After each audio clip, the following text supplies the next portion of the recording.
Have you ever walked into a bookstore, looked at the religion section, and just seen this entire shelf of Bibles? You've got the NIV, KJV, RSV, NAB, and you just feel completely overwhelmed? The big question on everyone's mind is, which one of these is the best one? Well, we're going to dive into this because the answer is actually a lot simpler and way more fascinating than you might think. This is the million-dollar question, isn't it? It's the one that sparks endless debates online, in families, in study groups. And when you're faced with dozens of options all claiming to be accurate and easy to read, it's really easy to feel like you're going to make the wrong choice. And there it is. Honestly, this is the most practical and helpful answer you're ever going to get. I mean, think about it. If a translation is so dense or so old-fashioned that it just sits on your shelf collecting dust, who cares how perfect it's supposed to be? But this simple answer is just our starting point. To really get why this is true, we got to look under the hood at how a Bible even gets from ancient Greek and Hebrew into modern English in the first place. Okay, so at the heart of all these different Bible versions, there are basically two competing ideas about what a translation should even do. And it's not a simple case of right versus wrong. It's more like a spectrum of choices, and each one has its own unique strengths and weaknesses. So on one end of that spectrum, you've got something called formal equivalence. The easiest way to think about this is word for word. The goal here is to be as literal as humanly possible, to keep the sentence structure, the grammar, even the idioms of the original languages. This approach really values staying close to the form of the original text. And on the complete other end, you have dynamic equivalence. Think of this as the idea for idea method. Here, the number one priority isn't the exact wording or grammar, it's the original meaning. The translator is asking themselves, how would a regular person speaking English today express this exact same idea? The main goal is clarity and readability, not literal precision. This slide just lays out the trade-offs perfectly. Those word-for-word versions, they are fantastic for deep, serious study. They keep little nuances that others might miss. But the downside? They can sound kind of clunky and be genuinely hard to read. Now, the idea for idea versions, they're super smooth, easy to understand, great for daily reading. But with that easy readability, you do risk losing some precision, and you might be more influenced by the translator's own interpretations. The key takeaway here is that neither one is automatically better. They're just different tools built for different jobs. So let's put some real names to these ideas. On that formal, word-for-word side, you've got classics like the Douay-Rheims, the New American Standard, the NAS, and the Revised Standard Version, or RSV. Over on the dynamic, idea-for-idea side, you'll find some really popular versions like the New American Bible, which you often hear at Mass, and the super-readable New International Version, the NIV. Just seeing them laid out like this really helps clarify what each one is trying to do. Now, you might be thinking this whole idea of using a bunch of different translations is some kind of new modern thing. But what if I told you that the people who created one of the most famous, most defended translations in all of history were actually huge fans of this exact approach?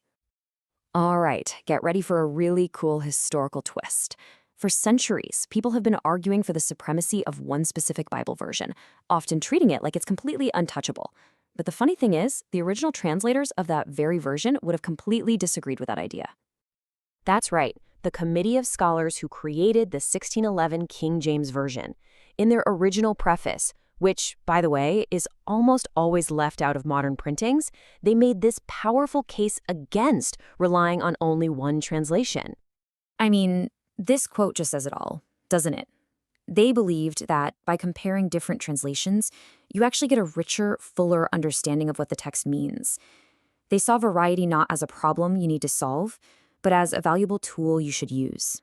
They would much rather have readers free to compare different readings than be, as they put it, captivated to one. You know, those KJV translators were really onto something. Because when you lock yourself into just one translation, you're not just limiting your understanding, you're also opening yourself up to a few potential problems that you might not even realize are there. There are 4 big ones to watch out for. First, every translation involves human choices, and those can be influenced by personal bias. Second, subtle meanings in the original language can just get lost.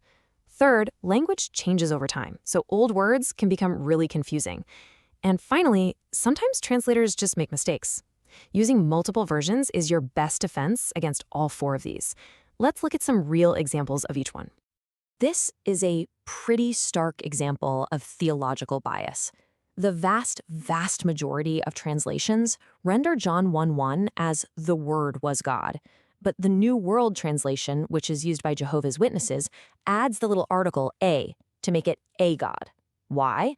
To fit their specific doctrine that Jesus isn't divine in the same way as God the Father. It's a tiny change in the English, but it makes for a massive change in the theology. And when you compare translations, that kind of agenda becomes obvious right away. Okay, this one is fascinating. After the resurrection, Jesus asks Peter 3 times, "Do you love me?" But in the original Greek, they aren't using the same word for love each time. There's this incredibly powerful, subtle conversation happening between the Greek words agape, which is like a self-sacrificial love, and phileo, which is more like brotherly affection. The King James Version, by just translating both of them as love, completely flattens this beautiful, really poignant moment. You'd never even know that rich layer of meaning was there unless you compared it with another translation. You know, language is always a moving target. 400 years ago, the word suffer just meant to allow or to permit. So when an older version says suffer the little children, it means the exact opposite of what a modern reader might think. Same thing with the word patterns in the KJV. It often just means copies. Unless you're an expert in old-timey English, you're basically forced to retranslate the translation inside your own head. And finally, hey, sometimes there are just straight-up errors. The original Hebrew word is re'em, and it most likely refers to a powerful wild ox, something called an auroch. But because of a long chain of translation choices that go way back to the Greek, the KJV translators wrote down unicorn.